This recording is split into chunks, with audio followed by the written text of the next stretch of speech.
Hey, family. Dr. Darnyelle Jervey Harmon is an award winning Inc. 5000 recognized CEO. She actually started Incredible One Enterprises, her company, from a dream. She specializes in transforming six figure service based entrepreneurs into CEOs who make, move, and leave millions, as she says. Harmon and her work have been featured in Inc., Yahoo, Finance, Success, Forbes, O, and Black Enterprise magazines. She's done a host of podcasts, and we are delighted to have her here on Ask JBH. Enjoy Darnyelle Jervey Harmon.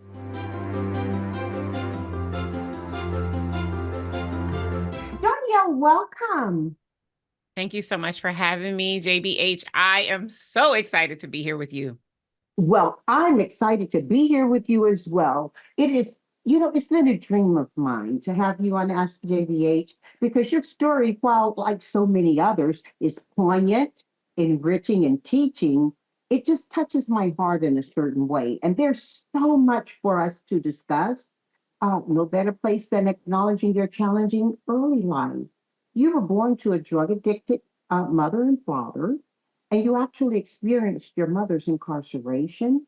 Let's start there and talk about how these experiences shaped your resilience and your drive to succeed. Oh gosh, I love this is going to be an amazing conversation. I'm so excited. So, I always say my upbringing was chaotic at best. I'm so grateful that from a very early age, I had enough foresight to look at what was happening around me and to make a decision that that was not going to be my life. I have seven brothers and sisters on my mom's side, and there's four of us on my dad's side. They share three. And I am the only one of my mom's children who graduated from high school, went to college, and have an advanced degree.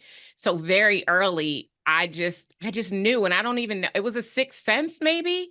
It was the God in me that there was favor on my life, and I could make a different decision. And so my life has been flowered with making different decisions and breaking those belief barriers, the things that I observed as a child, the things that I took in, the lessons that I learned from my family. There was always a filter that just knew it did not have to be true for me. And I constantly leaned into that. I remember being in high school, and my school guidance counselor, Mr. Cook, he was a savior in so many ways, like Miss Dixon, who had been my first savior when I was in the fifth grade. And he kept telling me how unique and resilient, using the word you just used, I was at such a young age. And he couldn't believe how I had made these decisions to alter my path, right? My older brother, jail, my younger sister, teenage pregnancy, my older sister, like just all around me succumbing to the environment that we were in. But that decision to seek education and to seek excellence at that young age is what led me to being the woman that I am today. It's incredible the woman you are today. She is Thank you. incredible. And listen, we have to honor that because we can learn as much from people what not to do as we do what to do. You did have Absolutely. favorable examples in your life. I think you mentioned the encouragement of your teacher, Mrs. Dixon. Share a little bit more about that pivotal moment when she influenced your youth in a way that has affected your adulthood. Absolutely. I would not be here if it was not for Mrs. Dixon. When I was in her class in the fifth grade, I was a very angry little girl. And I thought rightfully so, right? I had just watched my mom go to jail, and I was living with my dad and my stepmom, who it was no secret that she wished we weren't there. We Mhm. ruined her happy little fairy tale with my father because my dad handled his responsibility when my mom went to jail. And Miss Dixon would not let my anger stifle my potential. I remember I was in the fifth grade and we were going to recess. In class, we had been learning about purpose. Mhm. And just before I walked out the door or ran out the door to go to recess, she pulled me aside and she asked me if I had ever heard of a journal. I Hmm. hadn't. And she gave me a composition notebook, one of those black and white notebooks, nothing special, with this assignment. She said, every time you get angry, I want you to write about it. I don't think Miss Dixon knew that I was as angry as I really was, because I filled that journal so fast. Within about 2 weeks, it was filled to the brim. And I remember what I can describe today, my 48-year-old self, that it was a cathartic experience. And putting the negativity on paper got it out of my body. It got it out of my energy, and it created space and capacity for something else. And I remember running back to her after getting off the school the day I filled the journal and had the revelation. Again, this is the adult version of myself recounting what happened at 10. And I remember telling her that I had found my purpose, that I wanted to use words to change people's lives, because writing down how I felt, it was a game changer. It was a defining moment. It was a crossroad experience where I took the road less traveled, and it made all the difference. If I can borrow from the Robert Frost poem, A Road Less Traveled By. I don't know if I would be doing the work that I am doing today in the way that I'm doing it had I not had that experience at age 10. So I'm so grateful to Miss Dixon. I'm grateful that we stayed in touch beyond the 5th and 6th grade. And when she passed, I gave her eulogy. Like, it's just amazing, the blueprint, the footprint that she was in my journey. And I'm just so grateful. So grateful. Well, as we talk about your life here and her importance to it, let's give pause in respect for Miss Dixon. Danielle, do you keep the journals today that you had then? And do you have the old ones? Do. I have every journal I have ever written in. I have 2 big storage lockers in my basement that are filled with journals. Maybe even a mini series. I mean, it's funny because a few years ago, I worked on a docuseries of my life. And as a part of that, we talked about the story of Mrs. Dixon, and we showed many of the journals. The very first one is yellow. Mhm. 'Cause we're talking a long time ago, but I still have them. And writing and expressing myself through words is still a way that I keep my energy high and allow myself to focus on what's most important, right? The things that happen all around us still happen. We just learn how to behave and respond to them, which, helps to aid our resilience, right? And so journaling has long been and will be for the rest of my life a way that I do self-care. It's probably one of my most important self-care practices, to take time to stop and reflect and to really get to the heart of how I'm feeling at any particular point in time.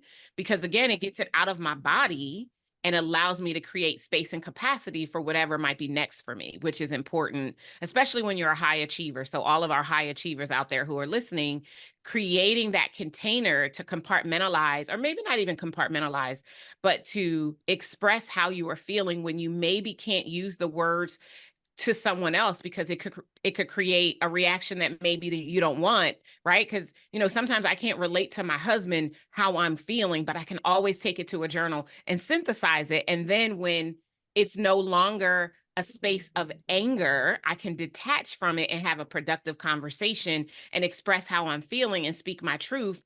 And it just allows us to always exist in a positive place instead of a place that could take us on a tangent that's not necessarily the way we should go. So many people who I talk with, Darnyelle, keep journals, especially as you referenced high achieving people. Early in my life, I began to journal, and then later in my life, I added affirmations to that. You can see a shelf of books behind me, but trust me, the room is filled on 3 walls with books, and these shelves go up way high. The important thing is that each of these books I've read, and then many of them I've actually written because they're filled with my journals and I keep them. Mhm. They're filled with my affirmations over and over again, year after year. And so words have power. Words can bring thought to life. You said your purpose is to use words to change lives. Certainly, your words have changed your life, and how you speak to yourself has helped you to continue to elevate. Give us an example or two of how your words have transformed someone else's life or perspective, Before we get into the conversation I'm excited to have about Incredible One Enterprises. Awesome. So just last week, I did a keynote for the Boat Collective, which is an organization that I'm ecstatic to be a member of. They asked me to be the opening keynote for our conference. The theme was paradigm shift. And so my talk was the paradigm shifts that we have to make in order to make more millions, right? And so To earn 214. 1 million, to earn 1 million, you go to jail for making it. The U.S. Mint makes it. You earn it. Duly corrected and noted. Thank you for that. 214 women in the room. Our collective revenue in 2023 was $1.2 billion. Women, making $100,000 a year, and women making 30 or 40 or 50 or $100 million a year, all came up to me to express how my talk opened something in them, helped them to reevaluate something. Several people were like, I want you to come and talk to my family, because the way that you understand money and the way that you were able to articulate it to us so that it could resonate deeply with us, so that we can shift the way we think and then therefore shift the way we act in response to and around money, is changing my life. I am still getting text messages from people talking about that talk. And that was just 2 weeks ago. My purpose in leveraging my purpose is to make sure that every time I open my mouth, I say something that creates a disruption or a shift that changes the way that people live and move inside of their life experience, so that they can make the world a better place.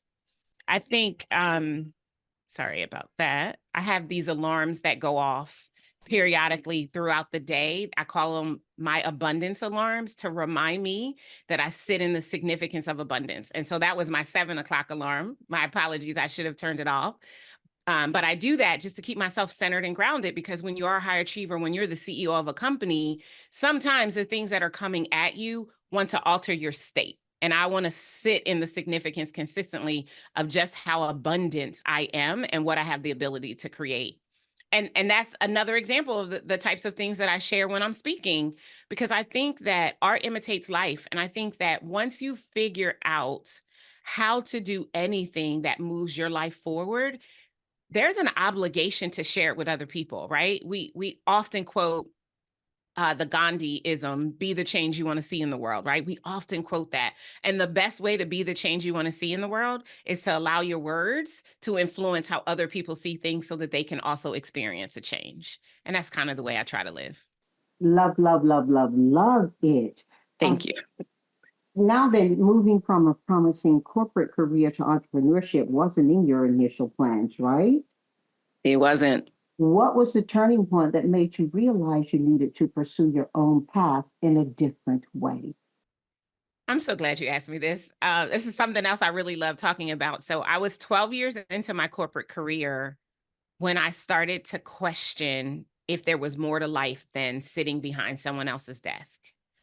I didn't have any entrepreneurs that I could readily access in my own life, right, as I was growing up, unless you count my brother, who was a drug dealer, but we're not going to count him. And so entrepreneurship was never a thing. I was engaged to be married in my 20s. And 3 months before our wedding, my ex-fiance confessed that he had gotten an older woman in our church pregnant. And as you could imagine, the bottom fell out of my life, right? I was going to spend the rest of my life with this man. And here I was at a crossroad of questioning everything. A good friend let me mope and moan for, a few months. And then eventually she said, you know what, enough of this. And she took me to a Mary Kay skincare class. And so in that skincare class, in addition to learning skincare, I made the decision to start a side business in Mary Kay Cosmetics. And as a result of being in Mary Kay, they pumped us with personal development. And so as a result of going to the seminars and the trainings that they put on, I started to realize that there was there was something greater for me to do. I didn't know what it was, but I knew that there was something greater. And I made the decision. I mean, literally just one day, JBH, I literally woke up December the 19th, 2004. It was my last day of working in the year because I always took the last 2 weeks off. And I went to work. I woke up with a knot in my stomach that by the time I got to work was a lump in my throat. And without knowing what I was going to do, I literally walked into my boss's office and I told her that it was my last day. Mhm. And I decided in that moment that I was willing to bet on myself, that if it didn't work, I had an MBA, I would be able to get a job. But I would never know if the curiosity that was burgeoning as a result of Mary Kay Cosmetics was enough to fuel a career change that would truly allow me to be the impact that I knew I was created to make. And working at a bank, a credit card company, just wasn't going to allow me to change lives the way that I knew and had become resonant with recognizing that I was supposed to. And so I did it. I did the unthinkable. I quit my job without a plan. I said, I'll start and Did you get operate the my. pink Cadillac? I did. I did. I got to, Oh my I goodness. earned 2 pink Cadillacs in Yes. my tenure. I became #1 in my state and in my national area. Um, it was an amazing experience, and it allowed me to cut my teeth in entrepreneurship. And I wouldn't change. I know, like, in addition to Miss Dixon being a defining moment, that engagement falling apart, going into Mary Kay Cosmetics, deciding to quit my job, another set of defining moments because I defied the odds. I said earlier, I'm a belief barrier breaker. People all around me, so many women I encountered that had been in Mary Kay for years. Within 5 months of quitting my job, I earned the pink Cadillac. Well, that is incredible. And it's also because you mentioned Mary Kay, believable. In other circumstances, we say that's unbelievable. Right where I met one of my dearest friends in life, she had gone through a horrible circumstance with her husband, and Mhm, she thought, "Oh, I'll tell him Mary Kay is for fun." But mhm, she talked with enough people to understand that it also was for finance, fun mhm, and finance together.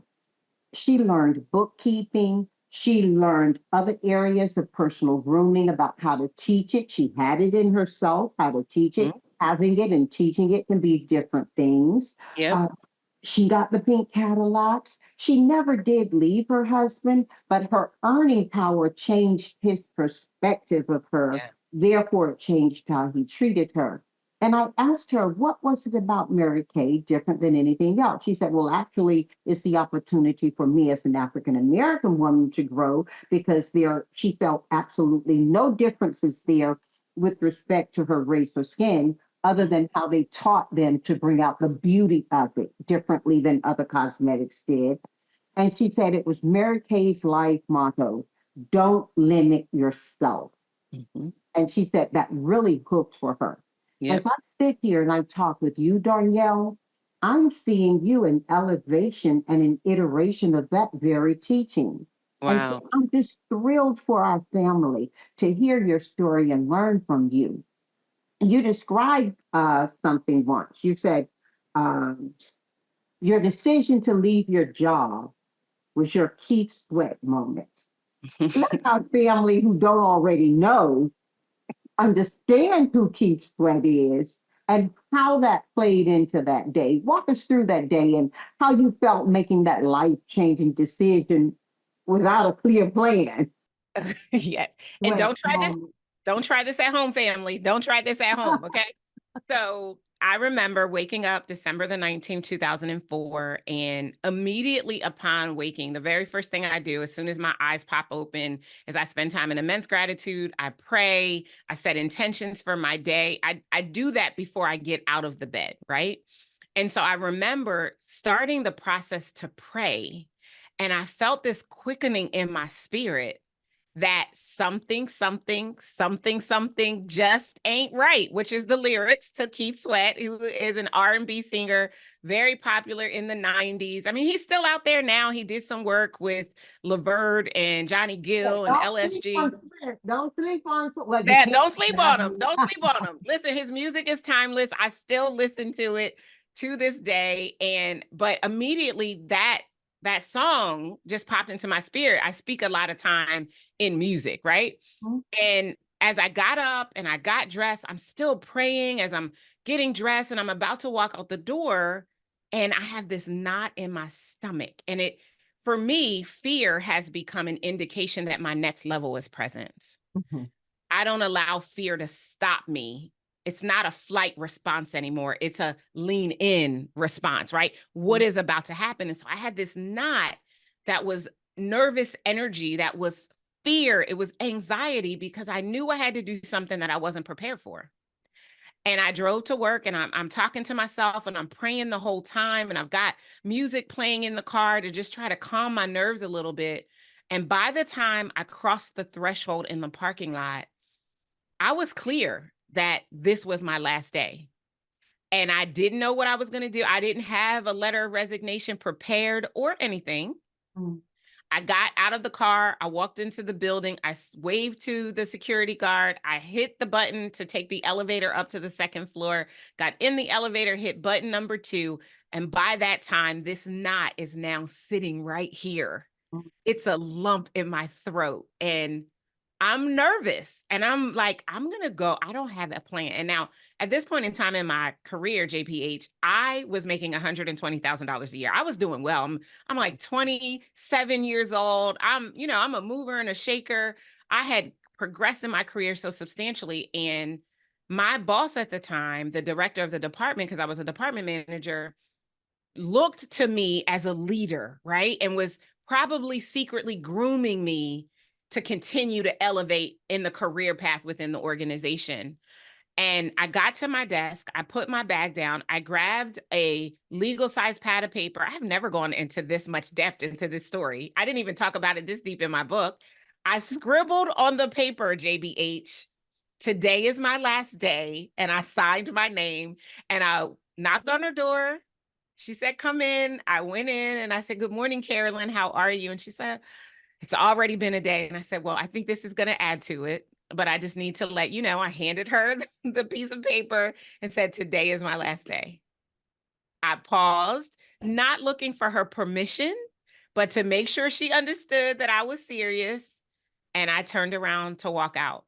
And I went back, I packed up my belongings.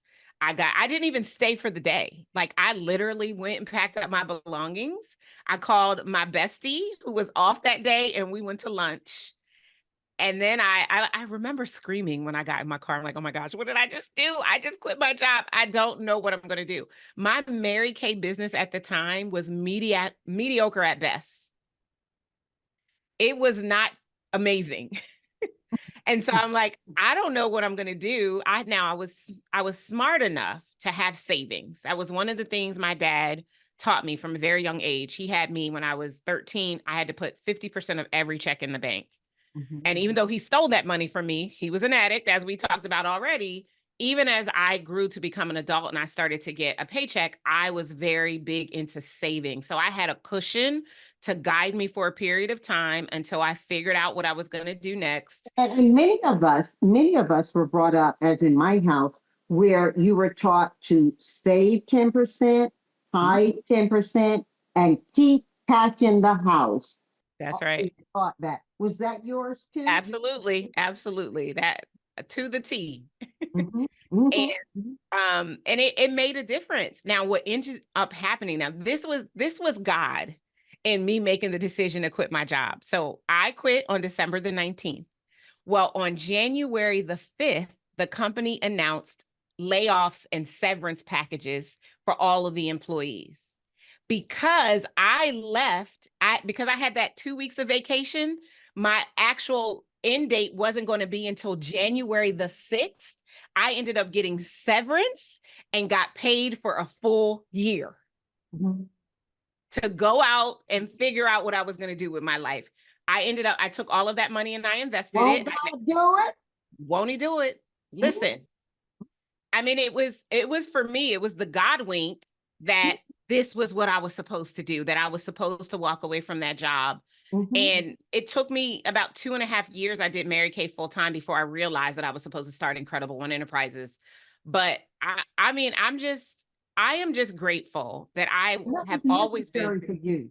That Mary Absolutely. Kay, that was necessary for So you because necessary. it didn't just tide you over. You had a year's income that could tide you over. It didn't just give you something to do while you waited to see what would happen for you. The God wink it told you something was about to happen. Be Yeah. open, listen, and learn for it. I think it was really important because it allowed you to emotionally and spiritually adjust yourself for Incredible One Enterprises. And then on that night in September, September 30, Mhm. 2007.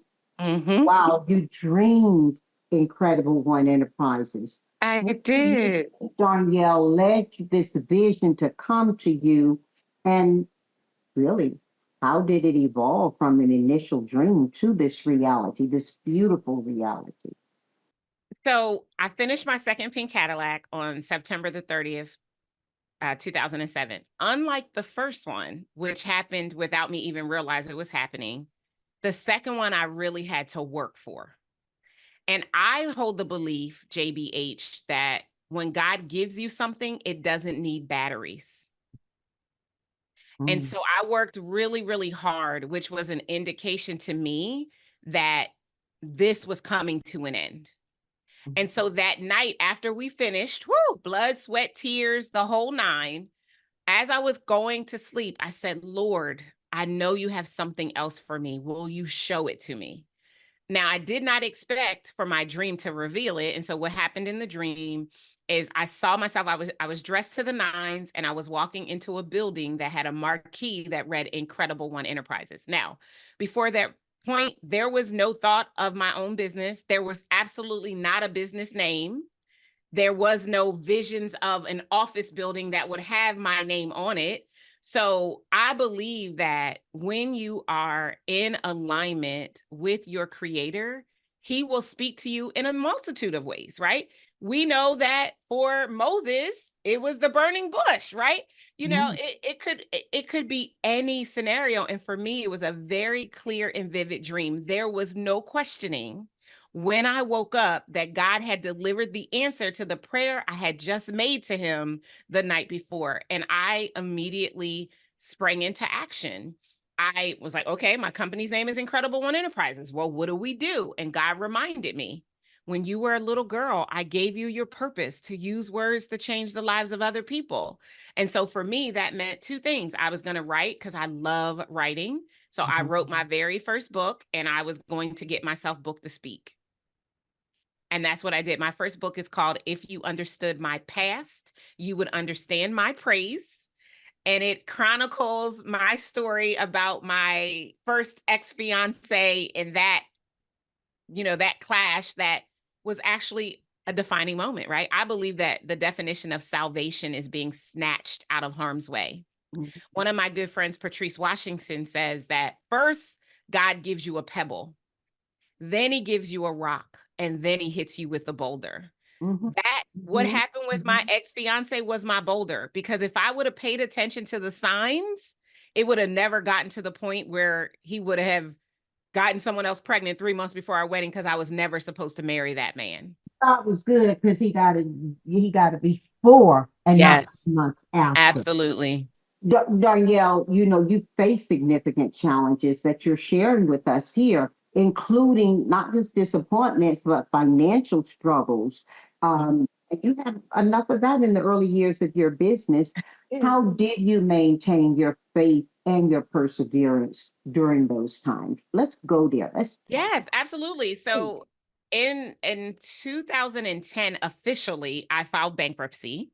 And I only say officially because that's when I actually got the courage to go through with it.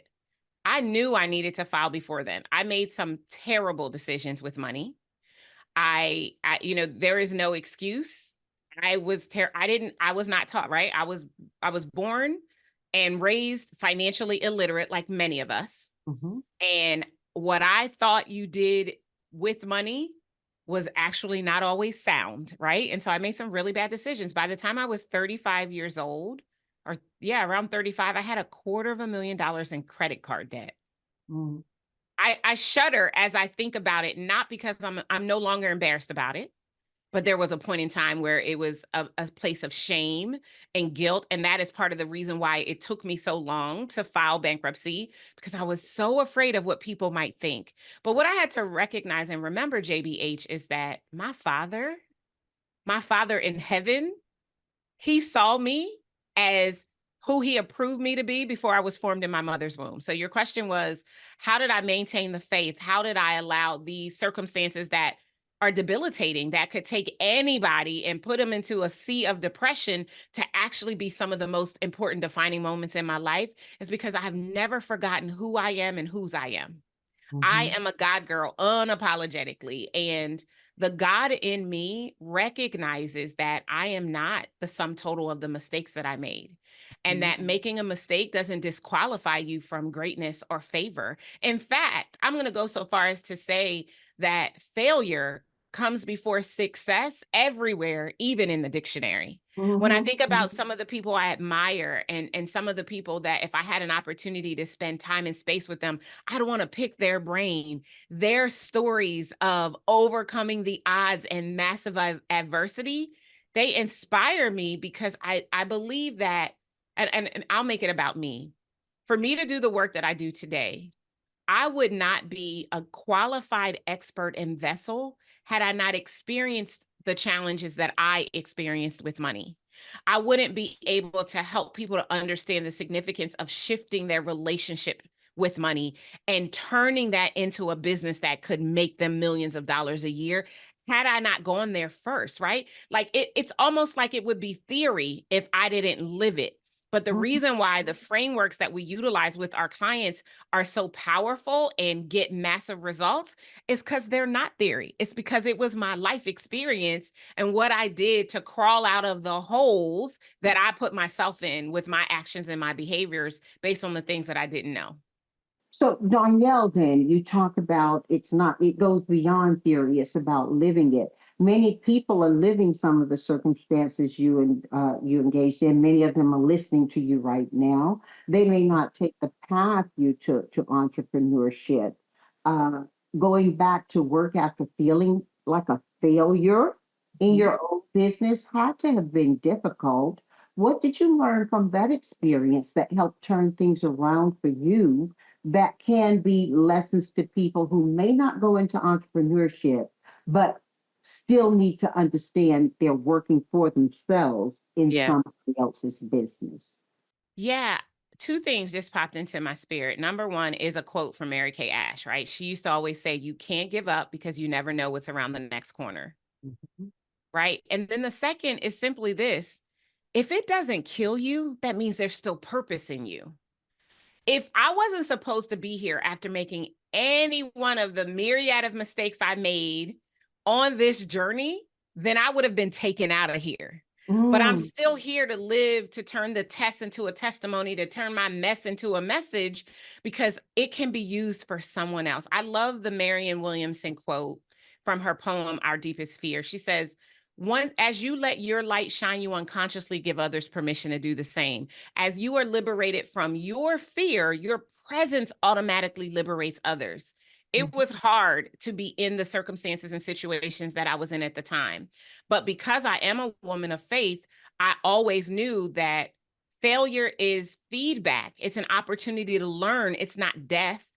And because of that, I was always willing to get up and dust myself off one more time and to see if we could turn things around. I would learn, right? I never made the same mistake twice because I was paying attention to what I did, right? We would call that in business a SWOT analysis. I would mhm. look at the strengths, the weaknesses, the opportunities of and the threats of any mishap and evaluate what I could tweak and change in order to prevent that from being the reality the next time. And I think that for anybody in the family who's out there who's listening right now, who's trying to figure out how they continue to navigate maybe some of the things that they're going through right now, look at what happened, retrace your steps, and evaluate what you might do differently if you looked at it from where you are now. Yeah. And give yourself permission by forgiving yourself to take one more step, to get up one more time. Because I promise you, if it didn't take you out, there's still purpose in you and there's still something to be gained from you showing up and showing up fully. Yep. If it doesn't take you out, let it lift you up. Yes, I love that. That's so good. Darnyelle, uh, speaking of success, I'm interested to know how you define success. And in frame from that, how are you measuring your relationship with the rest of your blood family now? Mm, Many of us, I would think to say most of us, especially those listening to you right now, if not the first in their family, certainly know or know of the first in their family. For first, you're the first one to graduate high school, to go on to higher education. mm, I'm the first one in my family to build a multinational business. First exists on and on and on. yeah. And along with first comes some guilt, some feelings of concern, and how do we keep things? Where are you with your family, and how are you defining success? I ask those two questions together because I take from your spirit conversation that you're about the whole person Mhm. and not just the day person. Yes, I agree. So for me, success is being in alignment with God and living each day in your purpose. Success isn't about a dollar amount in a bank account, a car that you drive, or a house that you own. I believe that success is measured based on who you are internally and not what you have externally, right? Mhm. As it pertains to my family, so in my immediate family, I have a good relationship with my mother today. My father passed away in 2022. Um, which in his last 33 days, there were 33 days between his diagnosis of stage 4 liver cancer and his passing. We had an amazing time together. Mm, I've been in therapy since I was 19, on and off, doing my work to forgive. I think my parents did the best that they could with what they have. I mhm, understand that their best may not have been the best, but it was never done from a space or place of of torment or that they didn't love me. I think they loved me in their own special way, and as a result of that, part of my resilience and one of my biggest gifts is the gift of forgiveness. So mhm, I have a great relationship with my mom, with my brothers and sisters. I have one brother that we are very close. He, like me, is also a millionaire. So I'm our first millionaire. He's our second millionaire. And my other brothers and sisters, we convene on edge because of this. As an adult, I get to decide where I spend my time, and I want to be in spaces that empower and edify, and not spaces that cause confusion or attempt to take me out of who I desire to be in the world. And so one of one of my sisters is a complete antagonist, and I believe that she exists to try to push my buttons and rub me the wrong way. And so I choose not to spend time with her. I have a healthy appreciation for who she is. I've done the work to forgive her, but I choose not to spend time in her space. And that is my right to do so. My extended family, they are grateful, happy, celebratory of who I am and my success. They're just grateful to see the Jervey name out in the world, right? Which is amazing. And I think that for me personally, and what I wish I would say to anybody in the family that, has similar relational struggles with who their family is. At the end of the day, make a decision to honor who you are and what is most important to you. And based on that decision, as you operate in integrity and unapologetically for what matters most for you and your immediate family, if you have your own children and spouse, honor that. And those who don't understand and appreciate, like you just can't entertain that. Like life in the grand scheme of things is way too short to spend time with people who don't honor and edify you, right? We get to decide where we spend our time. Thank you so much for that because I know that that is something that many, many people deal with, actually struggle with. And you're showing a path toward healing, you're showing a path toward enjoyment, and you're showing a path toward humanity. So I truly appreciate that. You honor your sister, even though you don't find that it's a time right now for the two of you to be in the same space at the same time. So Correct. again, you don't close the door. You mentioned that your clients often experience significant business growth. Share with us some success stories that exemplify this area of impact of your work. Yeah, I mean, JBH, we don't have enough time for all the success that we've created, right? No. So what I'll share is over the last few years, we've been really focused on getting our clients to the $1 million mark. And so in the last 2.5 years, we've created $45 million CEOs. Mm, So entrepreneurs and small business owners making, low to mid six figures, we get them over the $1 million mark and helping them to build a company that they can sustain while also teaching them how to become the CEO of their company, right? Typically, when you're an entrepreneur making low six figures, you are your business. Your clients are hiring you. And so we want to give them skill sets that allow them to build a company that their clients can hire by building out a team and supporting their efforts to be in the spaces and places that they need to continue to elevate. In this last year, we had 10 new clients cross the $1 million mark, which I'm so excited about. We recognize our clients at our annual live event, Move to Millions, which will be in May. They'll be walking across the stage and getting our Moved to Millions award, which is phenomenal. And what I love about this is our clients are talented, they're mission driven. They do amazing work in the world and they are brilliant at what they do. Helping them to take on and learn the skill of business acumen and becoming a leader and operating a company that operates at this level it's game changing. They are often the first that we talked about a few moments ago, right? They're the first yeah. $1 million CEO and millionaires in their families. They're the first to successfully employ other people in many ways. And it is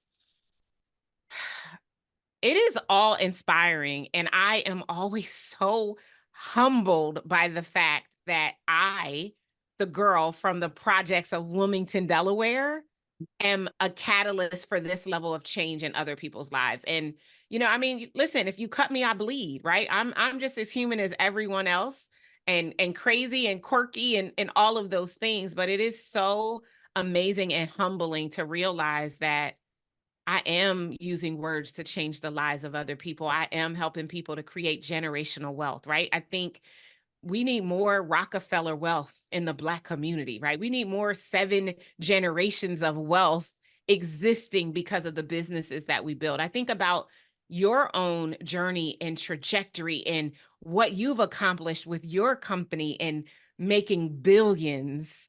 And I mean, I'm inspired. My whole body is like one big fat goosebump right now because we make it possible to see that other people can reach for this as well. I do want to ask you this in the process of reaching for it, how does an entrepreneur, what is required of an entrepreneur to become a client of yours? And how do you vet that process? How is that process vetted forward? So it depends on the program that we're talking about, but most of the people that work with us, their businesses are doing at least $250,000 a year. They're caught in what I call the millions messy middle, the chaotic corridor between $250,000 and the $1 million mark, where everything is changing. And because everything is changing, you're losing it. Like your business is breaking, you're questioning whether or not you have what it takes to operate at that level. And you really need someone who can mentor you, who can coach you, who can offer consulting support to help you to expand your capacity and create and elevate your tolerance level. Mhm. And so most of our clients work with us today inside of our Move to Millions mastermind, and we help them. We work closely with them over a period of 1 to 3 years because every client is different, every business is different. We create a custom roadmap for their business, nothing cookie cutter about it. And then we support them on the journey to get the systems and foundation in place so that when they start the scaling journey, their businesses don't implode and they don't have to sacrifice anything that's important to them. I'm really big on building a business that serves you financially and spiritually with grace and ease instead of hustle and grind. So we're going to implement the right systems. We're going to make sure that you're in the right space mentally and emotionally and spiritually to have the capacity to have a business that operates at that level. I do believe that you can hustle your way to 7 figures, but I don't believe you can sustain it. And the only way we shift and change generational trajectories around wealth and financial literacy is if we build companies that are sustainable.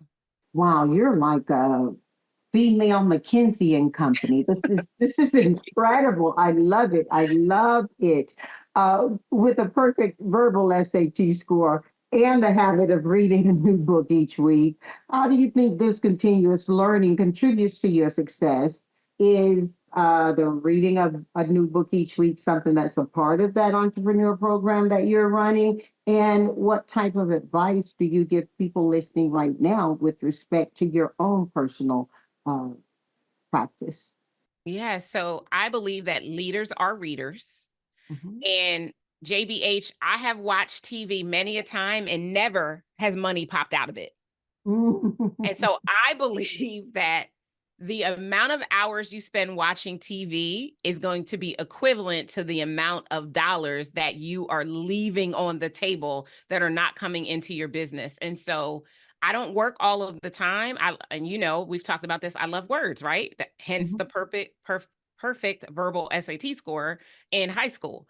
And so for me, reading has always been a thing. And so every single week, like you, it's not behind me. I have one bookshelf that goes all the way over to the wall over there. I have a whole walk-in closet filled with books. So I love to read and I spend as much time as I can with my face in a book. And for a couple of reasons. Number one, because I want to always be expanding my knowledge pool, right? I believe the saying is school is never out for the pro. I don't ever want to operate as if I'm a know-it-all. I don't know it all. I know what I know, and I'm also know the things that I don't know that I need to learn. But there's a whole nother category of things that I'm not even privy to and wouldn't be unless I was constantly putting myself in a position to be able to learn. And I think that a true leader is first a student and creates an environment that allows other people to teach them, right? My employees, they can teach me. I don't even want to know everything. Right? That's Mhm. a lot of pressure. So for me, reading, has always been a thing. In our programs, we don't require that they read a book every single week. We do give them 4 books a year. So every 90 days, we have our mastermind retreat and they get a new book every quarter. And then we also have a preferred or recommended reading list of books based on where they are in their business and what they are looking to accomplish that we will recommend to them that they read. And so that's the other reason why I read. I'm always looking for fresh approaches. I think that when you are a business consultant, and especially as the marketplace changes, right? We're in a different marketplace in 2024 than we were in even 2023 and we were pre-COVID. And so if I'm still trying to use my pre-COVID strategies in a post-COVID marketplace, I'm probably not going to be successful. And Mhm. so staying abreast of what's going on is going to be important. And then the last thing is our clients are not all in the same industry. We Mhm. work with attorneys, we work with accountants, we work with entrepreneurs and small business owners that have ethics that they have to consider in their marketing practices. I need to know that if I'm consulting them on how to grow their business. So I'm also reading to be able to serve the client base that I have. Mhm. I will read something and I only share it once I have proven it to work. So I don't do any theory. I don't take anything I read in a book and pass it off as knowledge that I now have and that I know it will work. I find it in a book. I evaluate it, I tweak it so that it would fit a framework or a process that we utilize with our clients. My team tests it. And then once we have data on it, then it might become something that we teach to other You people. authenticate it to that experience, to that Exactly. experience. Darnyelle, when I was a little girl, I remember my mom used to save, scrimp and save until she got us the full set in Britannica Encyclopedia. And I don't think kids today even know what encyclopedias are. They have Google. And I remember that she was asked by one of our neighbors why she was putting her money into books when there were so many other things that we needed. And little pictures have big ears. And Mhm. my mom answered with much energy. It was that silent energy where this is important. And she answered, she said, When I was a girl, one of the worst jokes I ever heard was if you want to hide something from an N word, put it in a book. Mm. And she said it offended her so much as a child to hear that and then hear people laugh about it. So Mhm. she made certain that her children would have books. And in her mind, having a set of encyclopedia was critical to our ability to research. Now, I grew up during a time when the community was segregated. You know my story, Howroyd, Mm. North Carolina, Panola Street divided, black from white, no other ethnicity represented except for two Jewish families who were not considered white by the community, by the white community. So having a set of encyclopedia and being successful as a student was important. In my mom's mind, it was important that we be able to read. So she read to us. She Mhm. didn't just get the books for us. And the other book that she felt was important was the Bible. Mhm. Everybody had their own Bible. Whether you're there or not, there was so much learning in it, she felt, that we could carry forward. Now, Absolutely. you have successfully integrated your faith with your business practices. How do you navigate potential challenges or criticisms that come from you mixing spirituality with business? How do you keep it legal? You know what's interesting? I'm sure that there are people who have opinions about me, the intersection of faith and business, but I don't get them. I don't get the naysayers in my DMs talking crazy to me. And if I do, I don't see them, right? Maybe my team takes that out so that I can't see it. So here's the way I look at it. I believe that businesses, careers with a spiritual foundation go farther faster. I won't apologize for it. I could give a lot of examples. And we live in a country that was founded based on religion and an escape from religious persecution. So much so that our money says, "In God we trust." So I look at the Bible as if it's any other book. If I wanted to quote Think and Grow Rich in a keynote, no one would think anything of it.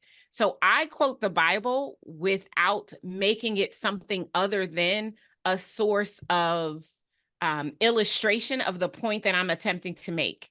I tell the stories of Jesus and the disciples, or Noah and the ark, and or Moses and the burning bush, just like anybody else will talk about a character in a book that they are referencing as they make a point. And that stance, that confidence, and that energy is why it doesn't get questioned. Mhm. Shame on Fannie Lou Hamer for telling us that we should separate church and state and all the people that bought into it. It's a non-thing for me, because I think that if you put the emphasis on it as if something is wrong with it, then it will be internalized as if something is wrong. And because for me, it's not wrong, it's right. No one questions to my face, to my DMs. Like, so I'm not privy to it. I know personally, I made the decision boldly in 2013 to combine my faith with my business, because I felt compartmentalized and I felt like I was not being authentic. I felt like to hide the God girl that I am. And that doesn't mean that I go on stage and I speak in tongues and I bring my tambourine. Like, none of the cliches that one might think when you are a person who has a personal relationship with the creator, with God, the creator of our abundant universe, right? But I don't make it a different thing. And so it isn't that way. It's like walking down the street and all of a sudden a dog appears and you show that you are afraid of the dog. The dog was not paying you any mind, but as soon as you showed a sign of fear and weakness, now he's got your attention and he's chasing after you. So I don't call attention to it, because the Bible is one of the most read and bought books in the world, and it is quotable. And the stories and the lessons, just like your mom said, that are in the Bible can teach us almost anything we need to know and how we need to move in whatever area or career we're in that we're looking to elevate. Well, in that spirit, explain the model of financial and spiritual abundance. So I created the model of financial and spiritual abundance. I was working with one client in particular. And what I observed and what I noticed is that she professed to have this amazing relationship and connection with God, but she was not confident in herself and what she wanted to offer to the marketplace. JBH, I don't get it. Like, how can you be in relationship with God and not be confident? I don't understand it. And so as a result of working with her, I recognized that she was religious and not in relationship. Mm-hmm. And as a result of that, I invited her to try on a new approach to building a connection with God. I believe that if you are in connection and alignment with the Father, then you will be confident. And if you are confident, you will position yourself to create profitability at every transaction. Those are the 4 pillars inside of the model: connection, confidence, positioning, and profitability. And so through that framework, when we're working with a client to help them to identify their unique selling and their unique value proposition and the messaging that they're going to use in the marketplace, and even the prices that they are associating with their products and services, we're making sure that they all line up so that they ultimately get to experience profitability. Because if you solve a problem for someone that they've been unsuccessful at solving on their own, you should be well paid for the solution to that problem. And so often our clients are women. Women, I observe, and I experienced this myself as a child, we are taught as little girls that we should be seen and not heard. And because we are often taught that by adults and chastised when we are heard instead of just being seen, as adults, we grow into business owners who are afraid to market and to exploit their gifts and their talents and what they do well, because doing so means that you're not being humble, or you're being boastful, or you are being heard and not just seen.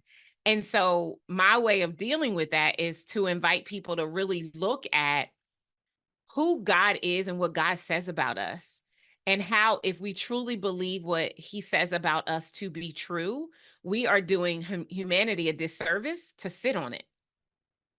Like, if you have the cure to somebody's disease, Mm-hmm. you wouldn't, like, why would you keep that to yourself? That's selfish.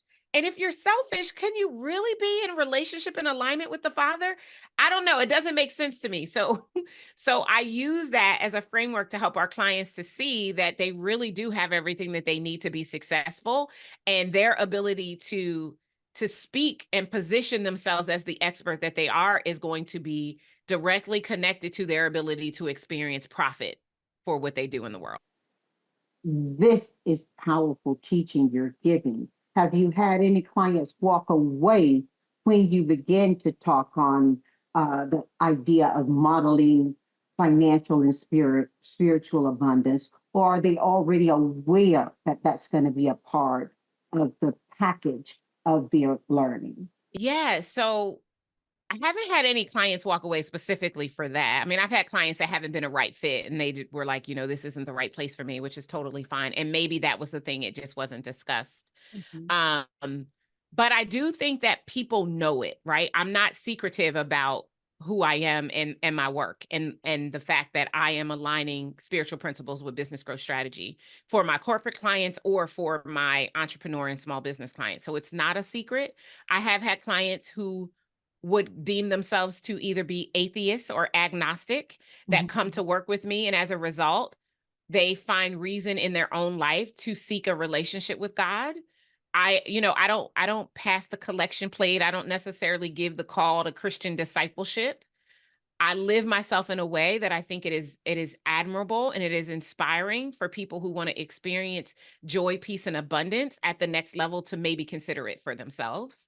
But it's definitely not a secret. I don't think anyone would be surprised, because I think if you go find me anywhere online, you will see that the two are consistently combined. That's true. That is true. I've seen that, Darnyelle. As we look ahead and before we go to 4 for 4, what's next for Darnyelle Jervey Harmon and Incredible One Enterprises? How do you plan to next level everything for you and for your clients? I love this question. And I love it because, this is what I'm actively thinking about, right? I just released a book last year at the end of the year in November on my Move to Millions method, which is doing amazing. In 2 months, we sold 10,000 copies of the book, which is phenomenal. I'm already thinking ahead to my next book. So that's something that's really important to me, continuing to use words to change the lives of other people. And I'm really focused right now, JBH, on expanding my footprint and making sure that more people know that this is a viable option for them in the land of entrepreneurship, that everybody is not out here purporting a message to hustle, hustle, hustle, hustle. I know we live in a country where the backbone of our country is hard work, and most of us were taught when we were growing up that you had to work hard for money, but I believe that there's another way. And so expanding my reach without having to compromise my message is something that's really, really important to me. And I've set a personal goal that I want to create $500 million CEOs. And so my next level is about continuing to do the work in a way that allows us to really expand our capacity to serve more people, because I want to shift and change the statistics around small business. 0.5% of Black women-owned businesses cross the seven-figure mark. That is abominable. Like, it's just crazy, right? I mean, even the fact that only 4.2% of all businesses, 33 million businesses in the United States, and only 4.2% of them make seven figures a year, that is ridiculous. There should be way more. And so I'm going to be more vocal. I'm getting myself out there more to do my part to help to create more companies, because the more companies we have that are making millions, the stronger our economy becomes. Earning, earning, earning. Earning. Thank you, thank you, thank you. Thank you, thank you, thank you. Earning millions of dollars. The more that we have, the better it is for the economy, for the country, for our legacy. I believe that legacy is financial. Sure, pass down your recipes, but when you're passing down those recipes, let's shift generational trajectories by not only leaving wealth, but teaching them about money so that it can carry on for multiple generations. And it starts with earning millions of dollars inside of your company. I love that. I love that. I love that. And it's so important. Thank you for being open to changing the language Yes. to earning. It's not just the fact that making money sends you to jail in just about any country. It's also that the distinction between making and earning are deeply spiritual, It is. deeply mental, and deeply important to Yes. your culture of your company. We don't make money. We don't I get it. put something to, and boom, there's money. We Yeah. earn it, and Yeah. earning requires a certain engagement and process. You are an incredible woman who I've waited to have on this podcast, and now I'm excited to go 4 for 4 with you. Are you ready? I'm ready. Okay. So, Darnyelle, I'm going to ask you 4 questions to which you'll give me 4 answers. There are no wrong nor right answers, okay? And the first question is, you get to invite anyone to dinner who you wish to have present from past to present tense, so long as they're human. Who's at your table and why? Yeah. First, Tyler Perry. When I think about Tyler's story of perseverance and resilience, it inspires me. It inspires me so much more than other stories that are out there that are so great. When I think about him doing those plays and wanting to give up, but listening to the voice of the Lord and not giving up, and doing it even when the numbers weren't substantial enough for him to be able to earn from it. And then when it flipped, when he walked outside and he saw the line around the building. Whenever I am having a day and I am questioning, it makes me emotional because I love his story. Yeah. When I am questioning my purpose and my season of doing this work and it's hard and I get a no, I think of Tyler, and it gives me the courage to keep going. And so I would love to be able to sit and have a conversation with him and just pick his brain and Have you just visited some of his YouTube posts? Have you seen some of the conversations he's had, whether with Joel Osteen or Yes. where All of them.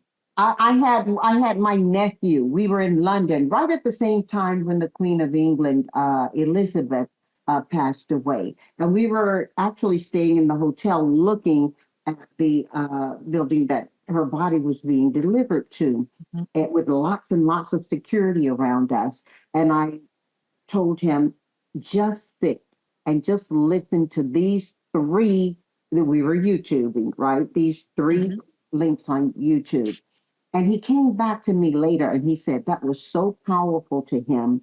It was Mhm. almost as much teaching as he had gotten in the 4 years he was in university.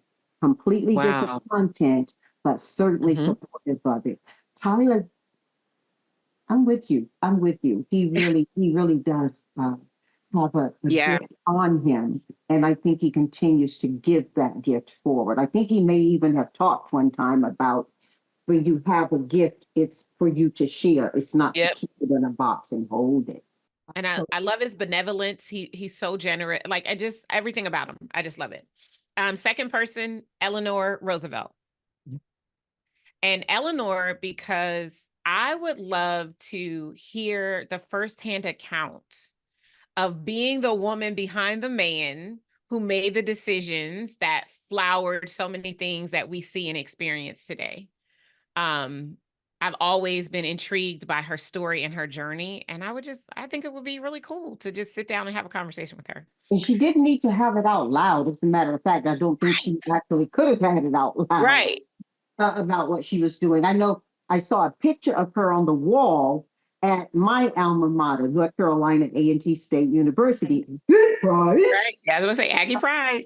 I said, what is Eleanor Roosevelt doing up here? And I read further, and she actually had so much investment in the Yes. education of African Americans back then and Mhm. during her time. And she saw the power of a school that I don't know if you know it, North Carolina A&T is the largest land grant school in North Carolina. You talk about having her hand in so much and her influence. It was her decision beautiful, beautiful dinner going. Who else you got, girl? Yes. Okay. Third person sitting with me at dinner is David Cameron Jacondi. He wrote the book A Happy Pocket Full of Money. Mm-hmm. That book changed my life in the way that I look at money. Mm-hmm. I just want to tell him thank you. Mm-hmm. I just want to tell him thank you. And then the last person is Whitney Houston because I want her to sing. I want her to sing to us. Beautiful dinner party. Beautiful dinner party. I'll give you another person you can have at the table so long as it's genuine. I want to be there with Oh, absolutely. Like I all thought that that was given. I laziness thought it was going me on. and you having dinner with these four people. Hey, hey, hey, hey, you cook or I cook, okay? Let's go 2 for 4. Music. What 4 pieces of music, artists, or compositions are you listening to right now, and why? I this was probably the toughest question to prepare for because I don't know what's on the radio today. But let me tell you who I'm listening to right now. So I am listening to Anita Baker. I Mm-hmm. love Anita Baker. Just everything about her. I Concert am at the Crypto Center, Oh, okay. and she made it feel like an intimate room. That Yeah. a center, she made it feel like an intimate room, Yeah. Darnyelle. I love Anita Baker. I just love. I will The like probably drive musicians are home and listen to Anita incredible. tonight. Second person that I'm listening to right now is Daniel Caesar. Mm. I really love his music. My husband and I got married to one of his songs, and so we Which listen to that a one? Which lot. one? I Get You. Yeah. Um, third person I'm listening to right now is Usher. Seeing him at the Super Bowl brought back all the songs. I'm like, oh, let me start listening to Usher again. Okay, Earth. Okay, Earth. Right. And then the fourth is Whitney Houston. I love Whitney. I do. I love her. I love her. I love her music. Yeah. So those are my 4 artists. Somehow, Darnyelle, I thought Keith Sweat was going to be in there, but you got a great playlist regard. Yeah, I mean Keith is on the playlist, but Mhm. he But doesn't have regular rotation like right, these right. 4 artists do right now. Okay. So we're going 3 for 4. What 4 books do you recommend that our family read and why? So the first is A Happy Pocket Full of Money. Mhm. So if you really want to understand the psychology and neuroscience around money and what money really is, I highly recommend the book. It's the book that changed my life. I don't think we talked about this very much during the interview, but I filed bankruptcy and as I stated in 2010, and the bankruptcy trustee required that I take a financial literacy course in order to discharge my bankruptcy. And the teacher of the class, one of the books was A Happy Pocket Full of Money. So it changed my life. So I love it. I love it. I love it. The second is the book Profit First by Mike Michalowicz. I think Profit First is an amazing financial management system for entrepreneurs and small business owners to get in the habit of making sure that there's profit coming into their business. Profit is how we keep score. So learning how to get your profit first.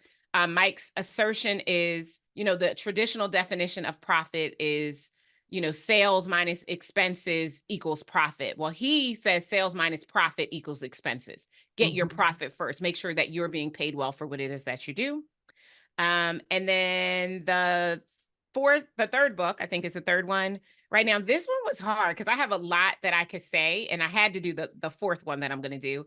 So I chose The Big Leap by Gay Hendricks. It is great if you want to understand how to get and stay in your zone of genius and how to avoid those upper limit problems that threaten to derail you operating from your genius zone. And I think it's a reminder. It's a book I read every single year, just as a reminder that I have to keep myself and keep myself surrounded by people who can do the other things so that I can be in my zone of genius. And the last book, of course, I have to say this book is my book, Move to Millions, the proven framework to become $1 million CEO with grace and ease instead of hustle and grind. Fantastic. We're at 4 for 4. You've given so much richness to this conversation. Dig hard. Give us 4 pieces of advice that you think would be really important for our family to adhere to. And Darnyelle, if it was gifted you by someone else, pay homage and name the person. Absolutely. The first piece of advice would be to never give up. Never give up. Like, you are important, you matter, right? When I think about Jeremiah 1:5 in the Bible, it says, before you were formed in your mother's womb, God knew and approved you. You are approved. Your validation is already set. So never give up on yourself. That would be number one. Number two would be forgive often. Forgive often. Unforgiveness becomes disease in your body. And I've never been wronged by anyone that is worth my health and wellness. So I forgive often. Number three, speak your truth and stand in your power. If it is true for you, it is worth saying to someone else, especially if what they are saying or attempting to do threatens your truth. Yeah. And then number four is life is short. So go after your dreams, chase your purpose. We only get one. And because we only get one, if there's something you want to do, you should do it. I turned 48 in November, and it was almost JBH as I heard a click. I heard a switch flip at turning 48. None of us knows when our sun is going to set. And I realized that it is possible that I won't live another 48 years.